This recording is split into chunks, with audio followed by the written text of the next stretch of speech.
Tonight, Solomon Peña, yet to enter a plea, appearing virtually before a judge who ordered him to stay behind bars. You will be held without bond. Just 2 months after losing his election for the New Mexico State House, the Republican candidate is being accused of orchestrating a plan to shoot at the homes of 4 Democratic officials. Peña lost his race decisively by nearly 50 percentage points, but still falsely claims it was rigged. This ring video shows him approaching what he appears to have believed was the home of Debbie O'Malley, one of the county commissioners responsible for certifying local elections. What this video shows us is something that has been on display and loudly since the January 6th attempted coup that was led by then President Donald Trump. And that is that the democracy of this country has been moved to react in violence when outcomes aren't acceptable to those who lose elections. It is also a disservice to the truth and ahistorical for us to pretend that this violence is a feature of both political parties in this country.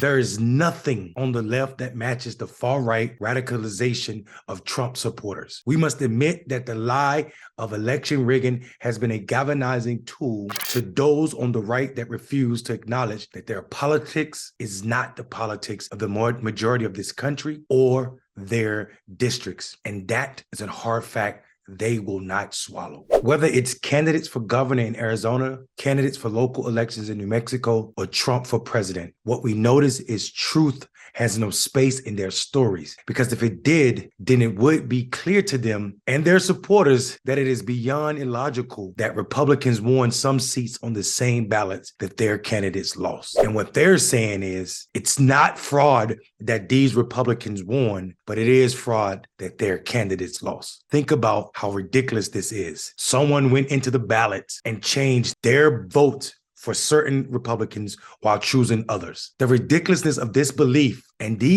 all of these beliefs are grounded in one unique and repetitive truth, and that is the fact that Republican Party, along with all of its auxiliaries and conservative news media, bought into the hurricane that was Donald Trump, and now they are still suffering as the eye of that storm wreaks havoc on their political party. And the worst of all of this is simple. Our democracy can't stand too much of this, and this illicit pressure will undoubtedly break our system as we know it. There is nearly 30% of this country voting population that believes the lie that Trump has sown and are willing to act on it. Some are willing to protest and wear shirts. Others would donate all of their children's college funds, while others still are willing to attack FBI agents, kidnap governors of states, bomb the Democratic Party headquarters in Washington, D.C. Others are willing to attempt to attack the nation's capital, threatening to kill the vice president, and others, as we saw in this video, are willing to shoot at elected officials in hopes of even having one of their bullets hit their targets. There's nothing okay about any of this, and the fact that this isn't the headlines of everyday news is how this country is beginning to normalize